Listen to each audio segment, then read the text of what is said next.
Hello guys, welcome back again to my channel bersama saya Hansen di sini dan seperti biasanya setiap harinya saya akan buatkan video seputar cryptocurrency. Apa kabar kalian hari ini semuanya? Semoga dalam keadaan yang baik-baik saja. Teman-teman, Bitcoin masih kesulitan untuk dapat menentukan pergerakan besar berikutnya dan kita sekarang stay kurang lebih di area $65.000. Pergerakan price action 24 jam terakhir memang cenderung sangat choppy, tetapi saya pengen menjelaskan di video hari ini kira-kira apa yang saya lihat terjadi dari segi price action yang bisa kita expect berikutnya seperti apa dan juga apa yang sedang terjadi di belakang layar. Jadi stay tune terus sampai akhir video.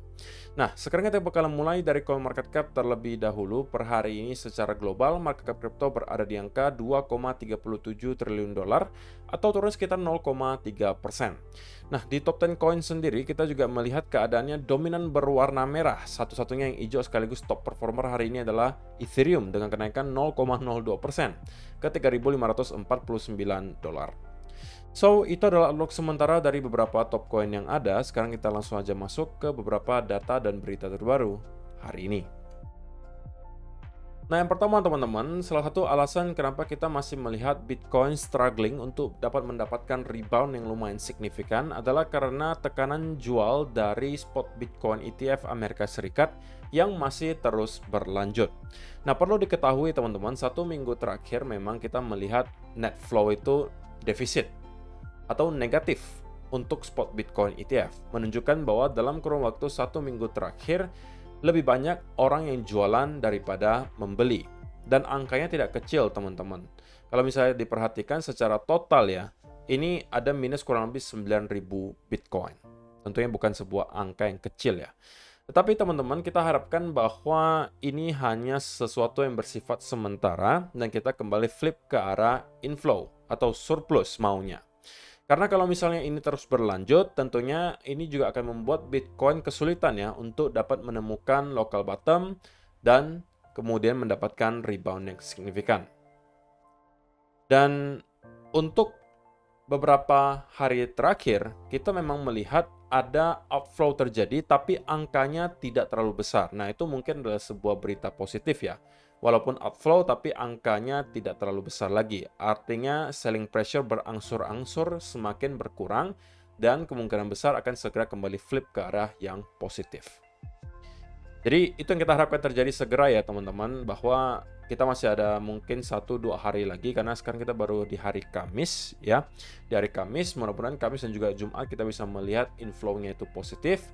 Karena kalau tidak, mungkin kita baru harus menunggu sampai minggu depan baru mungkin Bitcoin bisa mendapatkan rebound yang signifikan. Tapi kita bakalan bahas nanti lebih detail dari segi price action, kira-kira apakah kita sudah dekat dengan local bottom atau belum. Nah, kemudian yang teman-teman harus ketahui adalah pergerakan Bitcoin yang kita lihat sekarang itu sebenarnya ya tidak terlalu berbeda ya dengan apa yang kita lihat di cycle-cycle sebelumnya. Seperti yang disampaikan oleh Quinton di sini. After the Bitcoin halving in 2020, Bitcoin range 150 days in a boring price range between 9,000 and 11,000. We are currently 60 days after the halving and people are deeply depressed about the price action. Every cycle again.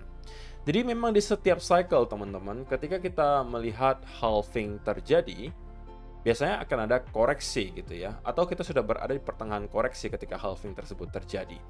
Dan di cycle terakhir di tahun 2020, kita itu terkoreksi atau ranging konsolidasi itu kurang lebih 150 hari.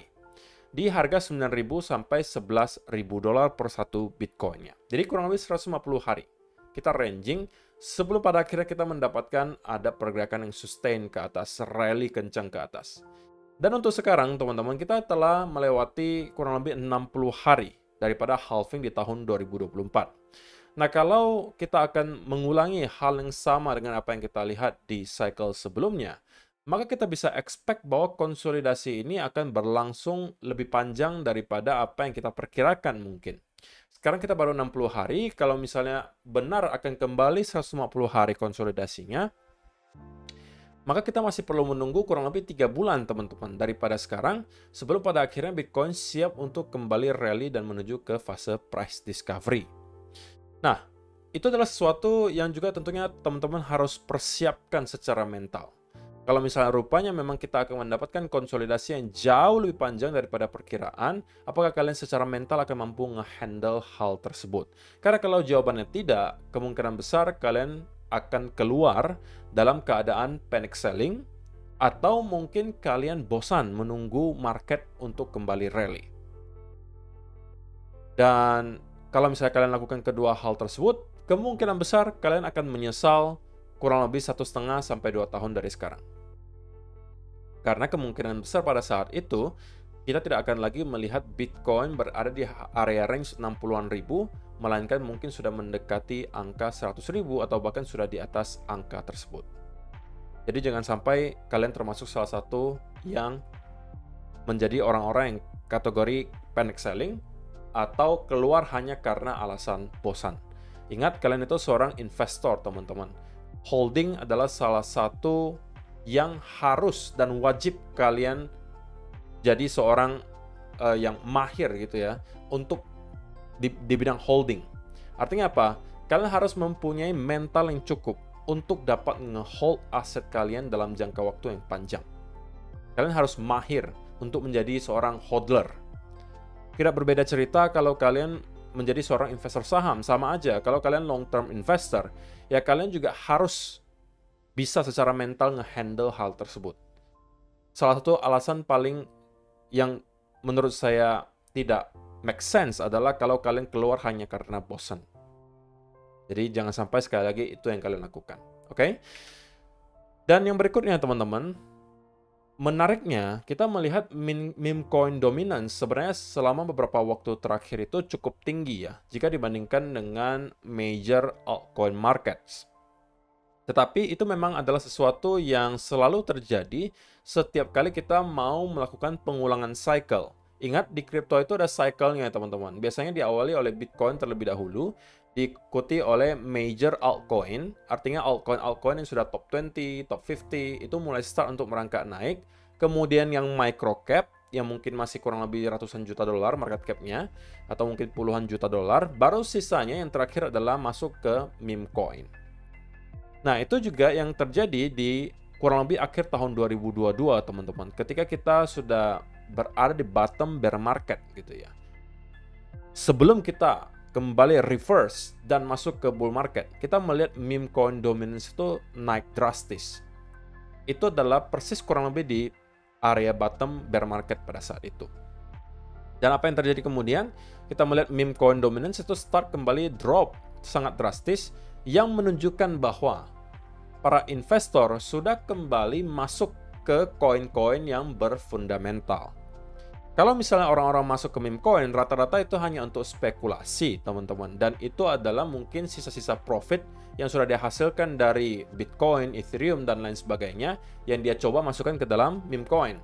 Dan tujuannya pun untuk nanti diputarkan kembali ke koin-koin yang berfundamental. Artinya nanti mereka setelah cuan dari Bitcoin, mereka mungkin masukkan ke altcoin yang major, Ethereum dan kawan-kawan. Sudah cuan dari Ethereum, masukkan ke meme coin. Mungkin tidak semuanya, hanya sebagian kecil. Nah, ketika sudah cuan dari meme coin, mereka akan balikkan lagi hasil cuannya itu ke Bitcoin atau Ethereum. Kenapa? Karena mereka tahu bahwa meme coin 99,9% dari project-project meme coin yang ada, itu kemungkinan bakalan kembali ke nol. Nah, mungkin ada yang bakalan kontra terhadap statement ini, tapi itu adalah fakta, teman-teman. Bahwa setiap hari ada ribuan meme coin baru yang tercipta, dan kalian nggak bakalan tahu yang mana yang bakalan booming. Kalian nggak tahu yang mana yang bakalan menjadi the next Shiba Inu, the next Dogecoin, the next Pepe. Nggak ada yang tahu, teman-teman. Itulah kenapa dikatakan bahwa meme coin itu adalah very high risk play. Jadi itulah tempat di mana kalian benar-benar gambling gitu. Uang-uang sisa, profit-profit sisa yang kalian dapatkan dari altcoin majornya kalian atau Bitcoin, kalian taruh sebagian kecil di dalam bentuk meme coin. Kali-kali aja dapat jackpot gitu. Nah, mindset untuk teman-teman yang mau masuk ke meme coin harusnya seperti itu. Artinya memang uang yang sudah kalian siap untuk hilang, kalian masukkan ke meme coin itu boleh. Tapi kalau misalnya uang panas terutama, please jangan kalian masukkan ke meme coin seyakin apapun kalian terhadap meme coin tersebut. Terlebih lagi kalau meme coinnya yang baru-baru muncul gitu. Itu adalah jalan tercepat bagi kalian mungkin untuk menjadi depresi. Karena kemungkinan besar kalian akan salah memilih, karena sekali lagi teman-teman, dari puluhan ribu atau bahkan ratusan ribu meme coin yang ada, hanya akan ada beberapa yang bakalan survive, yang bakalan menjadi the next Shiba Inu atau mungkin the next PP, tapi sisanya itu bakalan rug pull atau kalaupun enggak, itu bakalan drop 99,9%. Which is, ya, anggap aja udah hilang semuanya gitu. Jadi jangan sampai itu kalian lakukan.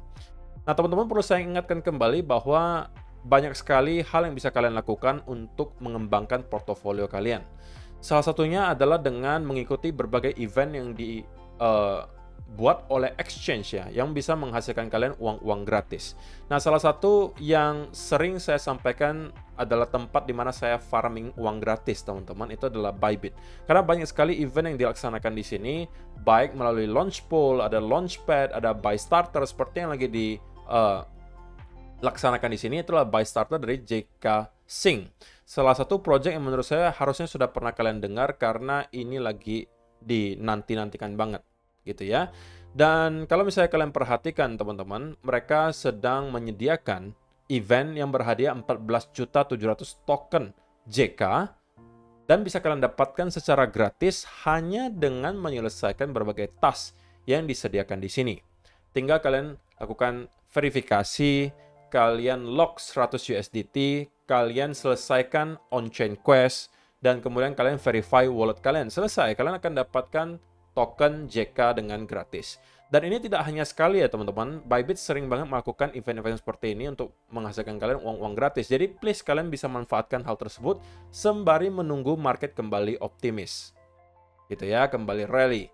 Ini kalian cari uang-uang gratisnya, ini bisa kalian kumpulkan lagi untuk kembali diinvestkan. Nah, kalau kalian belum punya account Bybit, link pendaftarannya sudah saya sediakan di kolom description box di bawah. Kalian tinggal klik saja di sana, dan kalian bisa langsung memanfaatkan semua fitur yang ada di Bybit.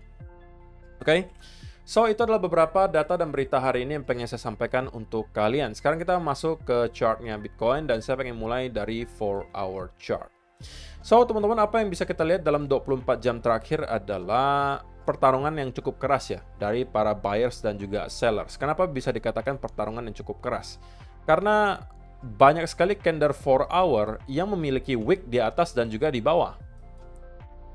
Menunjukkan apa? Masing-masing sedang saling tarik-menarik. Buyers mencoba mendorong ke atas, sellers mencoba mendorong ke bawah, dan kekuatannya terlihat masih sama-sama kuat nih teman-teman. Tetapi yang perlu saya sampaikan dan ingatkan sekali lagi adalah bahwa saya secara pribadi menilai bahwa penurunan yang kita lihat di Bitcoin selama beberapa hari terakhir itu tidak lagi terlalu impulsif, menunjukkan bahwa selling pressure sudah jauh berkurang dibandingkan dengan apa yang kita lihat di sini dan juga di sini. Ini juga saya sampaikan di video kemarin, gitu ya. Menunjukkan bahwa para penjual itu tidak lagi sebanyak di sini, teman-teman. Oke, dan kita sudah mulai melihat buyers mulai bisa mengimbangi sellers. Dan cepat atau lambat, menurut saya, buyers akan mulai start kembali mendominasi, dan kita akan mendapatkan pullback setidaknya ya, atau semacam relief rally. Nah, itu tentunya juga harus didukung oleh spot Bitcoin ETF ya teman-teman, yang kita tidak mau tentunya terus melihat outflow, tapi pengennya melihat inflow. Nah, kalau misalnya kita bisa melihat 1-2 hari ini inflow datang, maka itu bisa mendukung tesis bahwa Bitcoin telah menemukan local bottom di sini, dan setidaknya akan kembali nge-retest ke area trendline. Yang kalau misalnya kita lihat sekarang, ya kurang lebih di area range 66.500 sampai 67.000 dolar. Dan saya sudah sampaikan ini juga di video kemarin, saya meyakini gitu ya bahwa area 64 sampai 63.000 di sini sudah merupakan local bottom untuk Bitcoin sekarang. Artinya apa? Artinya dari sini saya expect akan ada setidaknya relief rally. Atau rally semacam inilah setidaknya. Kalaupun kemudian kita kembali membentuk lower low baru, ya, who knows, tapi setidaknya saya expect akan ada bounce yang lumayan signifikan. Nah, baiknya lagi tentunya yang kita harapkan sebagai seorang investor adalah kita mampu untuk breakout dari area trendline di sini. Kita maunya tentunya ini tidak hanya sekedar relief rally dan kemudian kita kembali sell off gitu ya. Kita nggak mau skenario yang ini. Kita pengennya adalah bahwa ini adalah benar bottomnya dan kita akan rally ke atas. Yaitu harapan semua investor tentunya gitu kan. Tetapi masih terlalu prematur bagi saya untuk mengatakan bahwa kita sudah temukan bottomnya dan kita akan masuk ke fase price discovery. Masih terlalu prematur. Karena masih banyak hadangan bagi Bitcoin untuk dapat masuk ke fase price discovery. Masih ada banyak area major resistance yang perlu dilewati. Nah, setidaknya kita mau melihat Bitcoin mampu breakout dari trendline dan sekaligus breakout di atas 67.000 untuk membuat saya kembali merasa lebih ke arah optimis alias kata lainnya bullish. Kalau ini yang kita lihat teman-teman dan kita start untuk mendapatkan konsolidasi di time frame besar, maka ini adalah pertanda dari Bitcoin untuk menunjukkan bahwa kita sepertinya telah menyelesaikan koreksi di sini dan kita akan setidaknya kembali ngeretest ke sekitaran area $71.000. Oke. Tetapi untuk sementara kita masih harus tetap menunggu konfirmasinya teman-teman sebelum kita mengatakan bahwa kita sudah siap untuk kembali ngeretest ke area tersebut. Yang saya lihat hanya sekarang adalah setidaknya kembali ngeretest ke area trendline. Apakah itu kita akan mulai dari sekarang ataukah ada satu lagi lower low baru sebelum kita ngeretest ke area trendline? Nah, keduanya kalau misalnya kalian bisa mendapatkan setup dengan risk to reward ratio yang baik, mungkin bisa teman-teman manfaatkan. Nah, untuk sementara, salah satu yang mungkin terlihat di sini adalah sekali lagi inverse head and shoulder, teman-teman. Tetapi neckline-nya ini cukup tinggi nih. Di sekitaran area ini. Nah, pertanyaannya kalian bisa nggak dapat setup dengan risk to reward ratio yang baik kalau misalnya gap-nya cuma segini? Ya kan? Kalau misalnya tidak, ya tidak ada alasan bagi teman-teman untuk masuk. Berarti kalian harus wait and see terlebih dahulu. Atau kalian harus berharap bahwa Bitcoin membuat satu lagi lower low baru menuju ke sekitaran area 63 dan barulah dari sana kita membuat reversal pattern. Katakanlah ada double bottom, triple bottom, atau mungkin inverse head and shoulders sama dengan apa yang kita lihat di sini dan kalian baru masuk dari sana. Nah, dari sini mungkin gapnya akan lebih besar dan kalian dari sana mungkin bisa menghasilkan setup dengan risk to reward ratio yang jauh lebih baik. Itu ya. Tapi untuk sementara so far so good, semuanya masih sama dengan apa yang saya lihat kemarin, artinya kita masih terlihat membentuk semacam inverse head and shoulder. Dan kalau misalnya diperhatikan teman-teman, ini adalah neckline-nya. Kalau misalnya kalian tipikal agresif, ini adalah neckline yang mungkin bisa kalian manfaatkan. Tapi kalau kalian tipikal konservatif, maka mungkin neckline-nya adalah di sebelah sini. Oke. Keduanya menurut saya tidak ada yang salah, tidak ada yang benar, tergantung profil resiko kalian. Kalau misalnya kalian beranggapan yang ini, itu juga oke menurut saya. Kalau misalnya kalian beranggapan yang ini juga oke. Tapi kalau yang ini tentu saja gapnya akan jauh lebih kecil lagi teman-teman. Dan saya rasa akan sangat sulit ya untuk bisa mendapatkan setup dengan risk to reward ratio yang baik dari sana. Jadi kalaupun kalian yang nekat mau masuk sekarang, mungkin ini adalah neckline yang bisa kalian manfaatkan di sini. Oke. Breakout dari sini kita bisa expect akan ada retest setidaknya ke area trendline. Sekali lagi teman-teman, setup seperti ini baru boleh kalian manfaatkan apabila sudah tervalidasi. Artinya kalau rupanya kita tidak berhasil untuk breakout dari neckline dan justru selalu mendapatkan rejection dan kembali membentuk lower low baru, maka kalian nggak boleh masuk. Dan kalian akan terselamatkan kalau misalnya kalian tidak masuk sebelum konfirmasinya datang. Karena ini kan kita asumsi bahwa ini adalah inverse head and shoulder. Nah, asumsi itu baru akan tervalidasi kalau neckline-nya sudah kita break.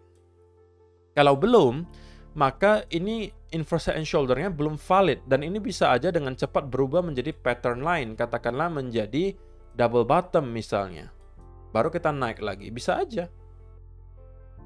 Jadi itu sekali lagi adalah pentingnya ke teman-teman menunggu yang namanya konfirmasi di sebuah setup gitu ya. Tapi intinya teman-teman, untuk short term saya harus katakan saya bullish untuk Bitcoin. Dan saya expect area sekitar 64 sampai 63.000 adalah local bottom dan kita akan setidaknya ngeretest ke area trendline yang mudah-mudahan mampu kita break dan kita bisa reclaim di atas 67.000 dan start terkonsolidasi. Karena kalau itu yang terjadi, maka kita bisa expect Bitcoin untuk bergerak jauh lebih tinggi daripada apa yang kita lihat sekarang. So, saya rasa itu aja sih yang mau saya sampaikan di video hari ini, teman-teman. Terima kasih untuk kalian yang telah menonton sampai selesai. Semoga bermanfaat untuk kalian semua. See you in the next video. Bye-bye.